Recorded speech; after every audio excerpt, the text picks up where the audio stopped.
Let me show you a great example of how to use transition curves in iClone. This came up at work today when we wanted to open a door with a little bit more gusto and pizzazz than it would normally open with. So I'm going to make a little animation from here to there. And that's about it. And that's what the door opens like. And while it opens, it doesn't look very interesting. There's nothing amazing about it. And my director was saying, hey, can we just make that a little bit more interesting? And it occurred to me that we never really spoke about how the door is supposed to open. It opened, but we didn't really speak about how it's supposed to open. So the easiest way to make that happen is via transition curves, and iClone has those built in on the keyframe. If you right click, you can bring up the transition curve editor, and as you do that, a big window comes up that lets you pick how this keyframe, not the interval between that, but just this keyframe on the lead up to this keyframe, is interpolated. By default, it's something what's called default. It doesn't even have easing in. It's almost like a linear animation. It's not quite, but it's also not quite ease in and ease out. So this is completely linear, and that would be even more boring. And I think that's what I had applied just to get the door open without even thinking about it. But a much nicer way to open that, and in our scene there was supposed to be the wind was blowing it open or some supernatural force was blowing the door open, I suggested perhaps we should just use end in a bounce. And when we do that, then the door opens like this. Now, what I never realized until I looked into Cartoon Animator, believe it or not, is that this is not supposed to happen on all keyframes involved. So I don't have to select both of them, but just the one on which I want that transition to happen. So in my case, the first one doesn't transition from anything. It's just the start keyframe. So this one is the one that does all the work. So if you look at that, it goes and opens the door, then closes it slightly, opens it again, and then has that bounce effect here. I could use something else. I could use something like here, the stuttering start and end. And when I do that, the door sort of stutters at the start and then stutters at the end. It's also very much dependent on where the keyframe is. So if I move that forward, then this whole transition is happening before the keyframe is reached. So the moment we reach it, that whole transition is over and another transition can start, if you will. So this is now something that would benefit from the keyframe being slightly further away here from the beginning. Because if I move that too far to the beginning, then the whole animation happens rather fast. So there's other things that you can try out here. Elastic start and sudden end as an example.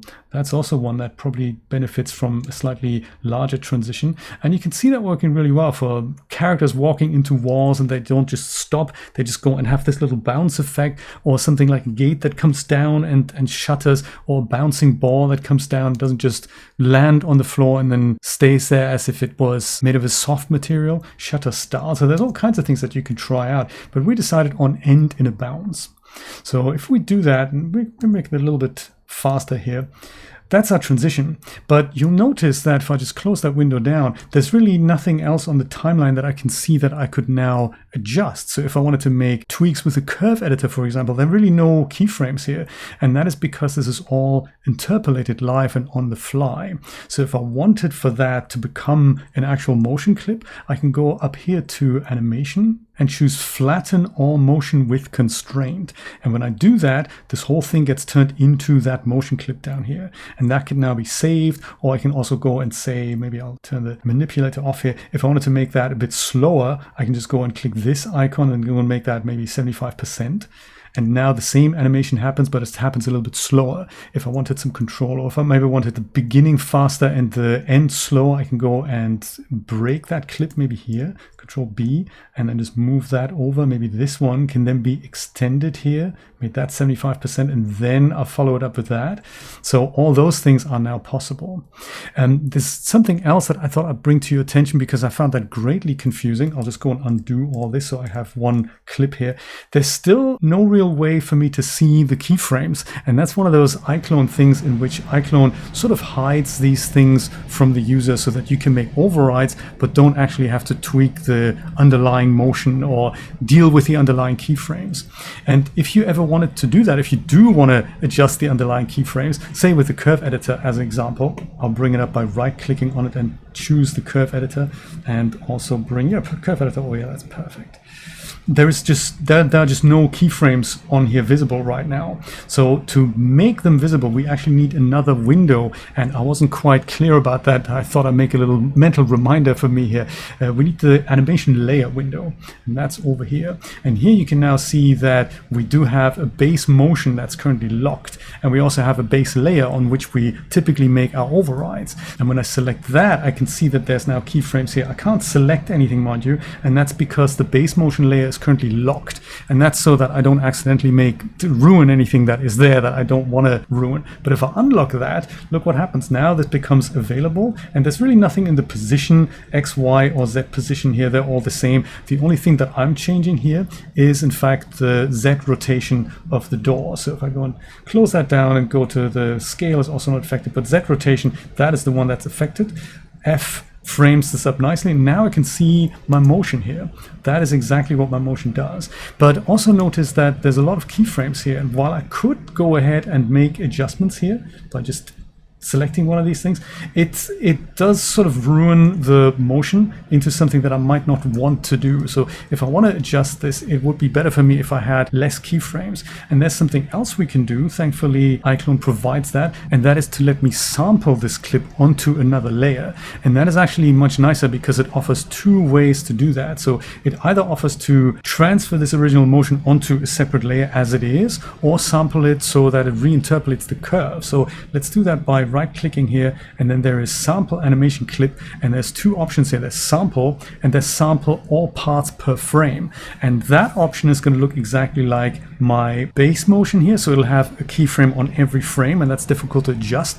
Or I just use the first one, and that's called sample. And the moment I do that and click on the door here and then move my playhead around, I can now see that I've got my sample layer here, and I've got the base layer, and I've still got the base motion here. That's now empty because that's been transferred over to the top layer.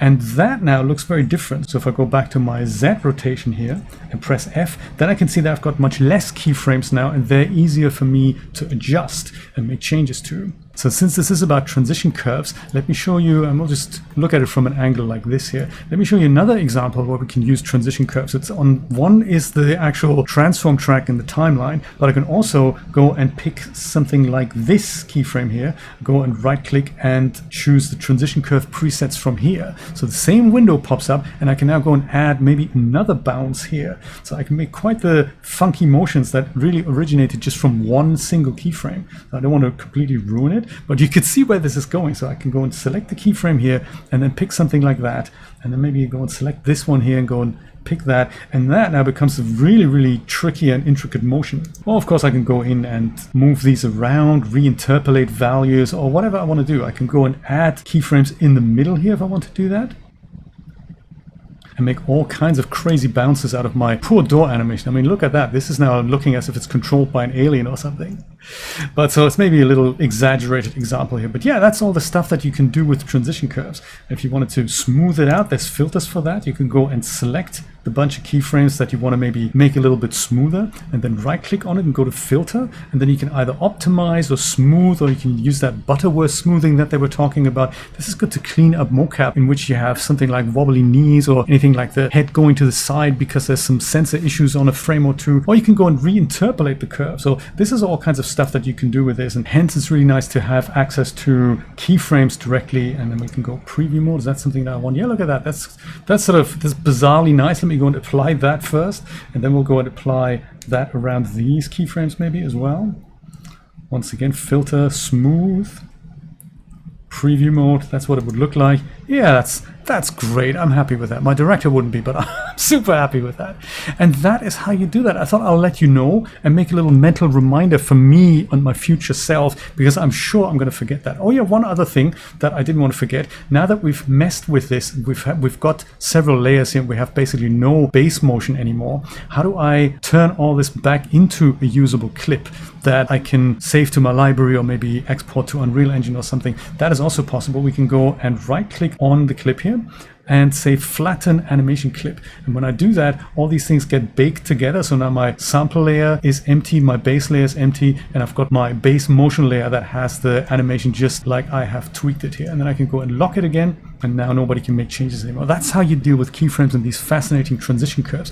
In my next video, I'm going to show you how to do this in connection with Unreal Engine. This was actually an Unreal Engine set or part of a set, as you can see here. This is a whole UE scene. This used to be a blueprint, and I could go and send that back now, but I thought I'll show you the whole process from having a UE set with something perhaps like a gate that goes up and down. How do we bring that into iClone, animate it here, and put it back so that this animation ends up in Unreal Engine? And that's sort of a funky workflow that I think is very useful, and that's what I use at work all the time. Thank you so much for watching. I hope you got a lot out of it, and I hope I'll see you in the next video. Take care. Bye-bye.